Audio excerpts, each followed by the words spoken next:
जो आपने जोशीली जनसभा का आयोजन किया, हमारे राष्ट्रीय लोकतांत्रिक पार्टी, आजाद समाज पार्टी गठबंधन के उम्मीदवार छोटे भाई पंकज शर्मा के लिए वोट की अपील करने हमारे बीच उपस्थित हिंदुस्तान के अंदर गरीब शोषित पीड़ित मजलूम मेरे किसान जवान की उभरती हुई आवाज छोटे भाई चंद्रशेखर जी आजाद, सम्मानित मंच भाई पंकज जी, मौजूद बुजुर्गों, नौजवान साथियों, माताओं बहनों, प्यारे बच्चों, सबसे पहले तो मैं आपको धन्यवाद दूंगा कि आप सबने आरएलपी गठबंधन को समर्थन देके हमें मजबूती दी। मैं आपको विश्वास दिलाता हूं कि राजस्थान के किसान जवान, शोषित पीड़ित दलित तबके को जिन समस्याओं का सामना करना पड़ रहा है, जिस तरह के हालात से गुजरना पड़ रहा है, मैं जवान और किसान को एक ही वादा करके जाऊंगा कि कोई भी समस्या आएगी, हनुमान बेनीवाल ढाल बन के खड़ा होगा, चंद्रशेखर आजाद ढाल बन के खड़े होंगे। हम पीठ दिखाकर नहीं भागेंगे, आगे खड़े मिलेंगे, आपको न्याय दिलाएंगे। मुझे याद है भाई मनीराम मीणा की जो हत्या हुई थी, अभी तक वो राज नहीं खुला। नार्को टेस्ट के आदेश कराने के बावजूद भी नार्को टेस्ट नहीं, मैं आपको विश्वास दिलाता कि चुनाव के अंदर उनके पिताजी आए हुए क्या, मैं उनके पूरे परिवार को विश्वास दिलाता हूँ नार्को टेस्ट भी होगा, चाहे सरकार किसी की बने किसी की नहीं बने, क्योंकि जिसकी भी बनेगी वो हमसे डरेगी सरकार, और हमारी बनेगी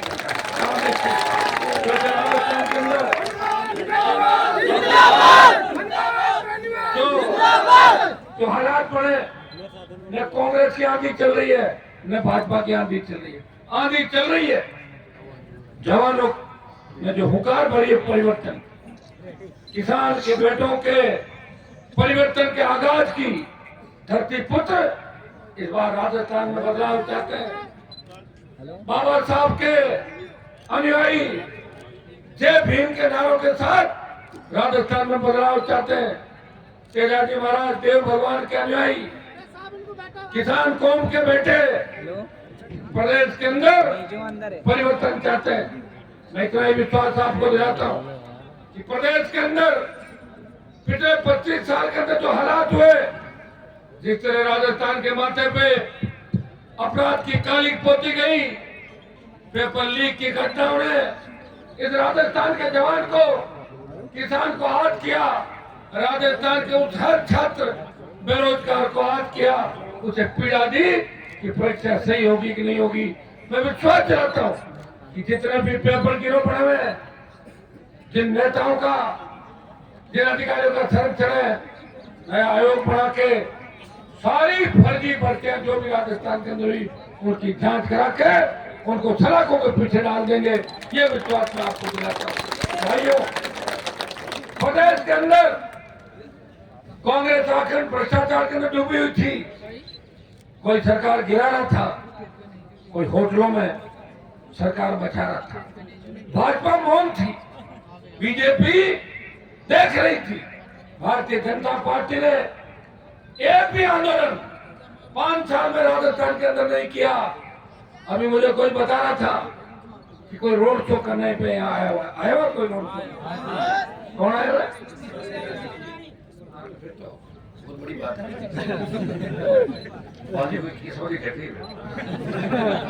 पूरी आ गई यहाँ पर, अभी मार्केट में शॉपिंग करेंगे मार्केट। अब आप देखिए, सिर्फ पंकज का साथ आपने दिया, हुंकार भरी, भारतीय जनता पार्टी डर गई।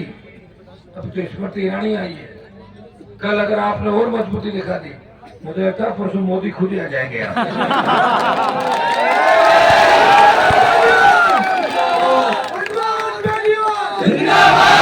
कांग्रेस के बड़े नेता भी आए होंगे। अब तो हमारे पास तो कोई बड़ा नेता है नहीं। मैं तो आपका भाई हूँ और ये मेरे भाई हैं। हम दोनों ही घूम रहे हैं। आपकी से ये सिंगल इंजन का हेलीकॉप्टर है, तो 5 बजते हमें छोड़ के चला जाता है।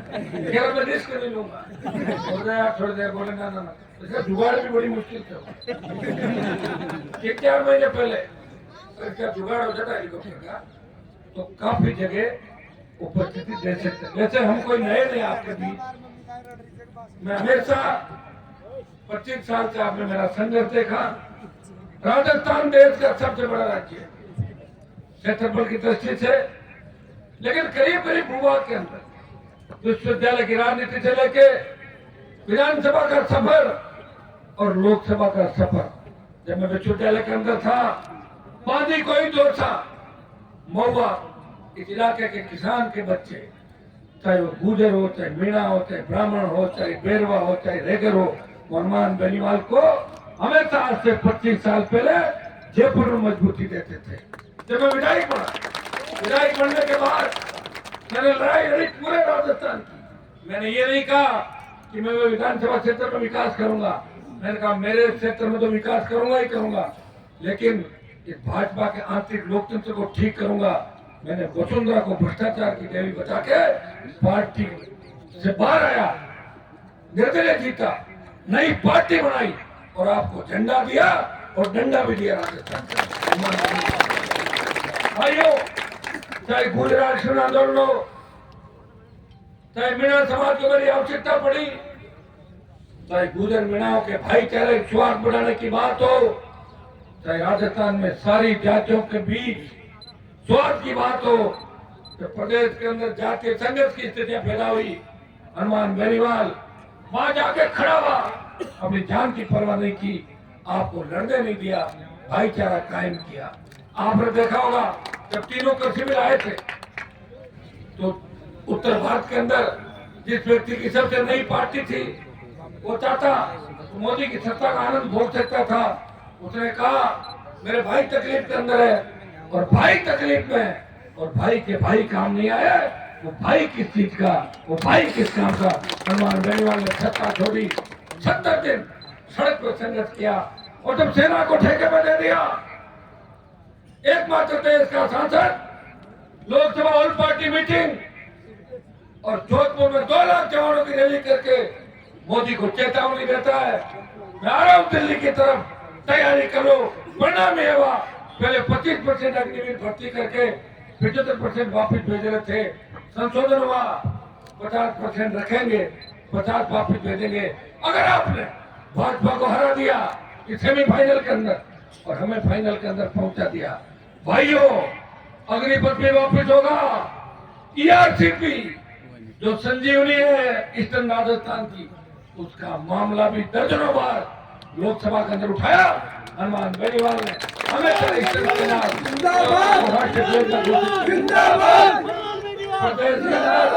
बढ़ती बेरोजगारी, दलितों पर राजस्थान के अंदर बढ़ते अत्याचार, बहन बेटी अबला की चीख पुकार, थानागाजी के अंदर जब दलित बहन को निर्वस्त्र करके उसका वीडियो बनाया गया, दौसा में आपने मुझे लड़ते हुए देखा था, पुलिस की लाठियां भी खा रहे थे, मुकदमे दर्ज हुए और मैंने तो दलितों के लिए एक लड़ाई नहीं लड़ी। 25 साल के अंदर सर्व समाज के लिए हनुमान बेनीवाल ने सबसे ज्यादा लड़ाई लड़ी। मैं और चंद्रशेखर जी जब अभी सारी लिस्ट देख रहे थे तो मैंने इनको बताया कि मैंने जो टिकट बांटी है उसमें 50% SC ST है, अकेले। ये बहुत बड़ी बात है। लोग मेरे पे जातिवाद के आरोप लगाते होंगे, लेकिन प्रदेश के अंदर नौजवानों को लड़ना सिखाया और जो भीड़ लगती थी टिकटों की कांग्रेस बीजेपी के कार्यालयों के बाहर, जितने फिल्म हॉल के बाहर जब कोई अच्छी पिक्चर आती है और भीड़ लगती है, वो भीड़ कार्यालयों की, उनकी भीड़ अगर खत्म की, उन हमारे नाम से उनको डराया। एक बीजेपी का नेता मुझे कह रहा था कि भाई साहब आपको धन्यवाद, बधाई, मुझे टिकट मिल गया। मैंने तो मुझे क्यों बधाई दे रहे हो? तो मैंने आपका ही नाम लिया था कि टिकट काटोगे हनुमान की पार्टी से लड़ लूंगा। एक मुझे मिला कांग्रेस का, बोले भाई साहब मैंने तो इतना सही कहा था, आजाद समाज पार्टी का प्रत्याशी बनूंगा आरएलपी गठबंधन में, और टिकट ले गया चुपचाप जा, उनके चक्करों में नहीं पड़ना आजाद समाज पार्टी। ये हालत अगर राजस्थान में की लास्ट आखिरी तक सूचियां जारी नहीं हुई, ये चंद्रशेखर की पूरी बात ये हमारा लड़ाई का ही परिणाम। और एक दिन के अंदर पूरा राजस्थान नहीं जीता जाता। अंग्रेज आए थे, कितने साल राज करके बताओ, ईस्ट इंडिया कंपनी लेकर आए थे, 200 साल राज किया था। मुगल आए, दूसरे आए, ये तो लोग राज करके। मेरे सोए हुए इस राजस्थान को, सोई हुई किसान कौम को, इन जवानों को अपने हक और अधिकार के लड़ना सिखाया, उन्हें उनकी ताकत याद दिलाई। स्वाभिमान के साथ सौदा मत करो, टिकट मांगना, नेताओं के पैर छूना, उनकी टेबल साफ करना, चाय की प्लेटें उठाना, ये तुम्हारा धंधा नहीं है। किसान कौम के बेटे हो, हिम्मत रखो, सत्ता पे कब्जा करो। इस लड़ाई के अंदर मेरा साथ दिया, हम एक और एक 11 हुए। राजस्थान में जो तूफान चल रहा है वो हमारा चल रहा है। अगर इस हिसाब से आपने वोट कर दिया तो आरएलपी आजाद समाज पार्टी भारी बहुमत से राजस्थान के अंदर आएगी। भाइयों, जब 3 तारीख को वोट खुलेगा उस दिन पूरा राजस्थान देखेगा कि राजस्थान के जवानों ने करवट ले ली है, किसानों ने करवट ले ली है, दलित शोषित पीड़ित तबका हक और अधिकार मांग रहा है। ये आपको 3 तारीख को दिखाई देगा। मैं लंबी चौड़ी बात नहीं कहूंगा, मैं इतना ही विश्वास आपको दिलाता हूं कि पंकज को वोट देके आप अगर राजस्थान की विधानसभा में भेजोगे, उसकी गारंटर के तौर पे चंद्रशेखर जी हम दोनों आपके बीच आए, हम गारंटी देते हैं ये आपको छोड़ के नहीं जाएगा, आपकी सेवा करेगा और मेरे आगे खड़ा मिलेगा, हमेशा मेरा साथ देगा। चंद्रशेखर आजाद की जीत में तो सबसे बड़ी जो भूमिका होगी, सॉरी चंद्रशेखर की जीत, पंकज जी की जीत के अंदर तो सबसे बड़ी भूमिका होगी वो पहले तो पंकज जी के समाज की, पूरा समाज साथ है कि नहीं तो कर लो 2 रात बड़ी अभी तक।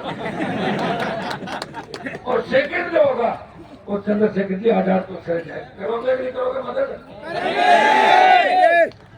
भाई मेरे वो तो कम है, थोड़े 3-4 हजार डाल देना अपना।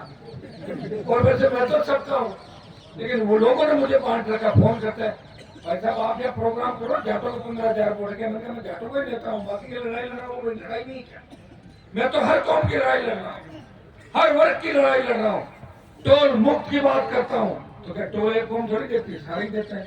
कर्ज मुक्त किसान, फ्री बिजली, सशक्त लोकायुक्त, रोजगार, और मेरे भाइयों को सुरक्षा मिले, बहन बेटियां सुरक्षित रहे। रात को 12 बजे भी अगर सड़क पर निकले वो कैसे निकले, जैसे घर के आंगन के अंदर विचरण करियो, किसी तरह का भय तो खौफ उनके अंदर नहीं रहे। मैं सोच रहता हूँ आने वाला वक्त आपका है, मीणा समाज का बहुत बड़ा वोट यहाँ पे है। गुजर समाज से भी अपील करूंगा, लेकिन गुजर समाज मुझे लग रहा है कि थोड़ा ही आशीर्वाद देगा, ज्यादा और कहीं दे रहा है, थोड़ा तो हमारे को दे देगा, इतने जाने वाले में। लेकिन मीणा समाज और ब्राह्मण समाज ने अगर मजबूती दिखा दी और जय भीम के नारे के साथ ये फौज अगर टूट पड़ी तो निश्चित रूप से पंकज शर्मा को राजस्थान की विधानसभा में जाने से कोई नहीं रोक सकता। हमारे साथ उधर जवान चलता है, उधर जमाना चलता है। जिस तरह जय भीम के नारे गूंज रहे, जिस तरह मातृशक्ति खड़ी है, ये तो तय है कि पंकज टक्कर के अंदर है, टक्कर में तो है, लेकिन जीत की ओर ले जाना है।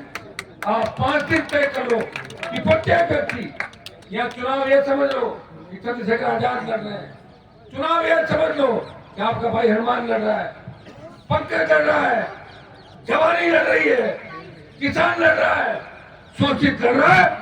आपने कांग्रेस को भी देखा, भाजपा को भी देखा, खुद का राज लाओ, एक दूसरे को हराने के लिए वोट मत करो, अपनी खुद की सरकार बनाओ।